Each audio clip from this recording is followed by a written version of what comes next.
So hey guys, and welcome to another episode of Masai Gains on Cars. Today I've brought you a much requested vehicle, the granddaddy of luxury SUVs, LX570. So today I want to take you through the LX570, what it does good, what it does bad, a little history of the LX and how it's come about in the different generations. We'll go over that, and then we'll go over everything this vehicle does well, maybe some of the stuff it doesn't do so well, and basically go over a full overview. So I hope you guys enjoyed. If you do, hit like, subscribe, comment down below, and enjoy.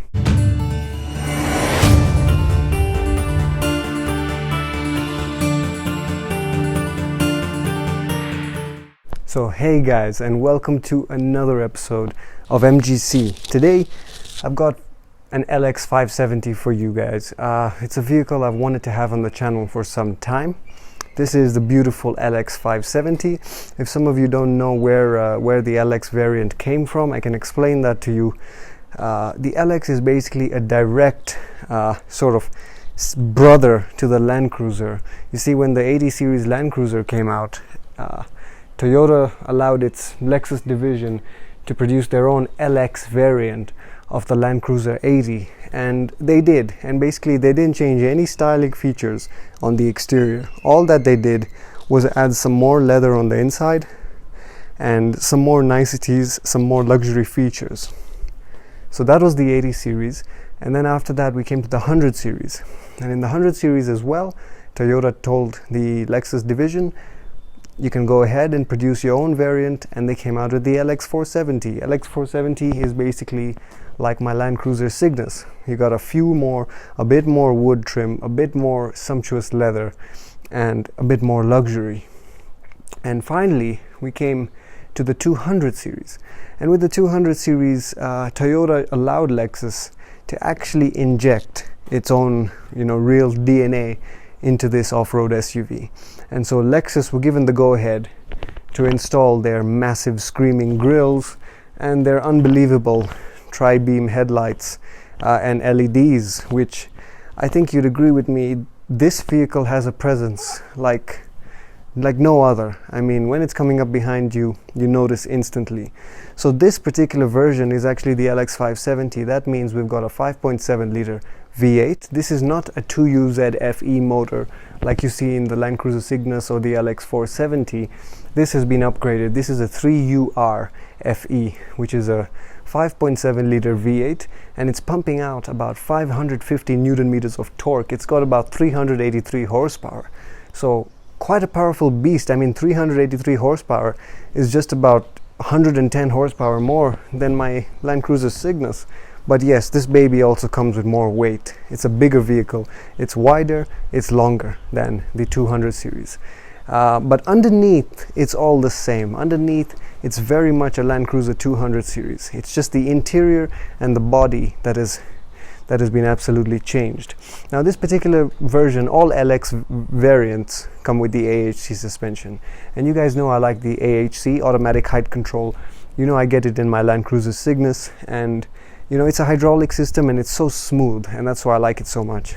And they've done some nice changes to that same AHC system in this LX, and I'll take you through the ride impressions very shortly. But you let me know what you think about this styling. I mean, it's grown on me. It's grown on me quite a lot, and I like it quite a lot now, I must admit.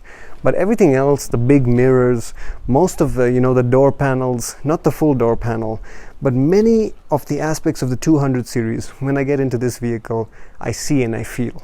So it's very much still got that DNA of a Land Cruiser, and that means all the good things. Solid, dependable, off-road worthy. You can lock the center diff. You got true four-wheel drive. It's full-time four-wheel drive. So there's no messing about, It may look pretty, but underneath, this thing is really, really capable. So let's go through some of the features and investigate this car a bit more. So the first thing we can do is actually open up the trunk.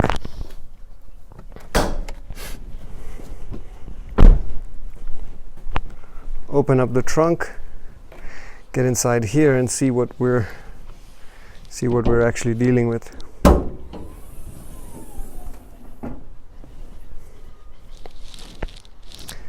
Alright, so there you have it. I'm gonna show you some shots of this engine right now.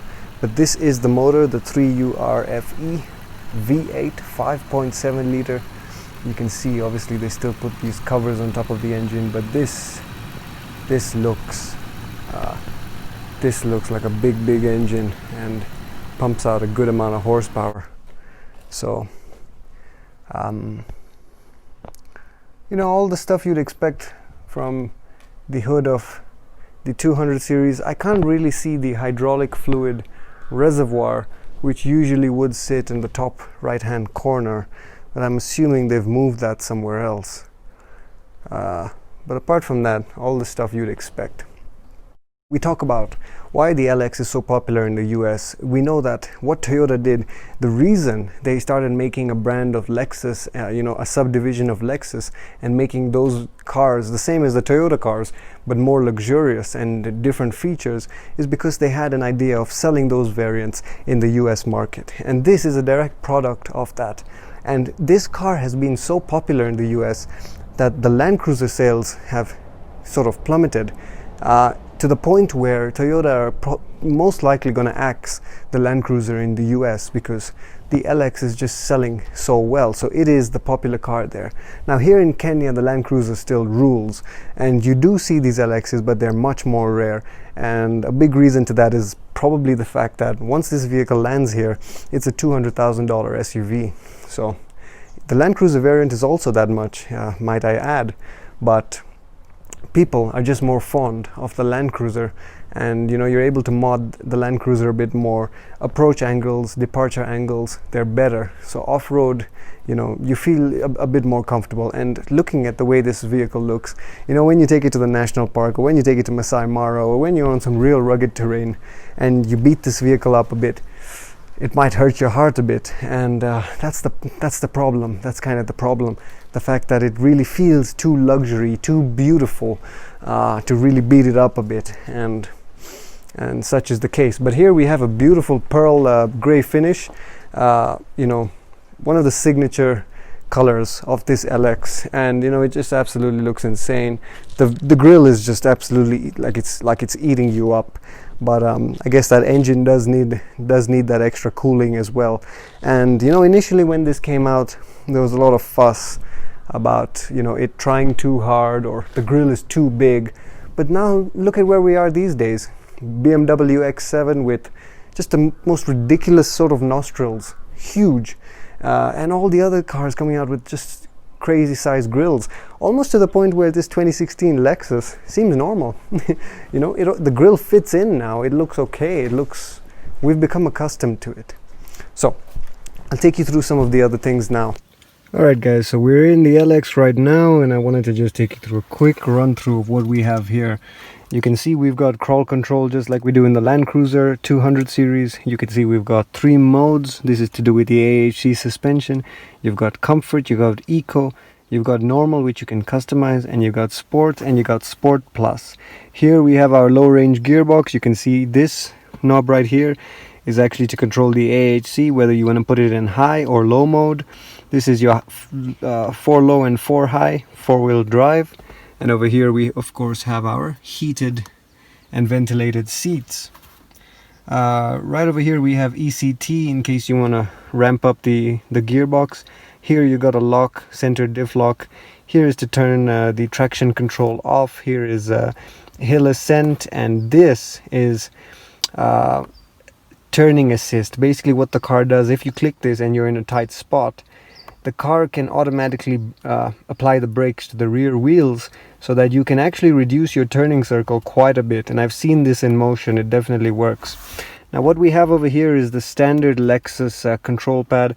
I'm not so much a fan of this mouse because you use it to control this screen, which isn't ideal. I would rather have a touch screen, but I do understand it because when I'm sitting here, the maximum my hand can reach is actually there because you're quite laid back in this vehicle. So I do understand it, but you would have to get used to that. And then a simple gear stick or a gear lever. I'm not so happy with this gear lever. It's not very nice looking, but I mean, you got decent wood trim covering this center console area, and your standard very large armrest over here. So I would say this is quite an elegant interior. You can see this wood panel and how it goes across. But unfortunately, they put stitching here, suggesting that this is leather, but this is our good old plastic vinyl, so that's a bit of a disappointment. But I mean, the door panels nicely covered. You can see that thick piece of leather there. No bunched leather, but we do have wood trim, and we do have some nice piano gloss plastic finish over there. So I'll take you through a quick start of the vehicle. We depress the brake, and we should get that right there. And of course we have stop start ignition, so let's hit that. 5.7 liter V8, it's bound to sound good, but you got a wonderful little chime over there from Lexus. It tells you tire pressures in your center dial. You got the AHC in the neutral position right now.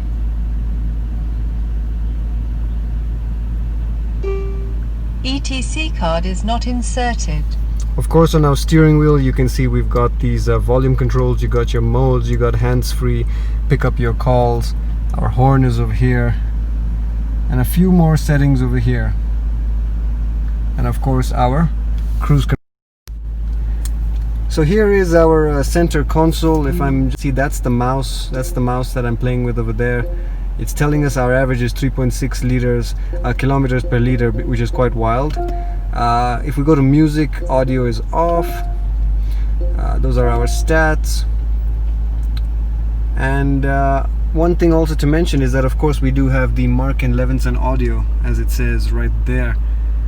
And even the center area in this piano gloss finish is very nice. I like it quite a bit. Very classy, and you can see how nice and well lit up it is with the white lights. At night, this is definitely a good look, and you got a beautiful Lexus clock as well.